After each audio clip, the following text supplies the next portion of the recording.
மறக்கப்பட்ட மகுடம். தகரக்கூரையின் ஓட்டையிலிருந்து கசிந்த ஒற்றை சூரிய கதிர் அந்த தூசு படிந்த கற்சிலையின் மீசையையும் இடுப்பில் இருந்த உடைவாளையும் மெல்ல வருடியது. அவன் ஒரு காலத்தில் சமுத்திரங்களை ஆட்டிப்படைத்த மாமன்னன் இன்று ஒரு பழைய முரத்தின் அடியில் முடங்கி கிடக்கிறான்.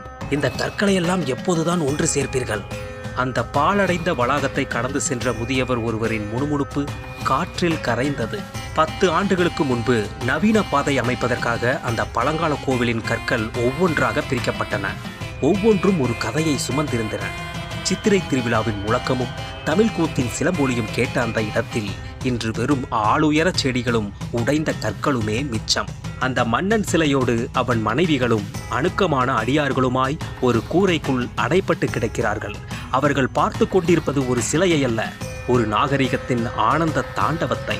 ஆனால் இன்று அந்த தாண்டவம் வெறும் தரையோடு தரையாக மண்ணில் புதைந்து கிடக்கிறது. அங்கே நின்றிருந்த இளைஞன் ஒருவன் அந்த சிலையை தொட்டு தழுவினான். அவனுக்கு ஒரு உண்மை புரிந்தது. தன் வரலாற்றை மறந்த சமூகம் விழிப்புணர்வு இல்லாத மனிதனை போன்றது.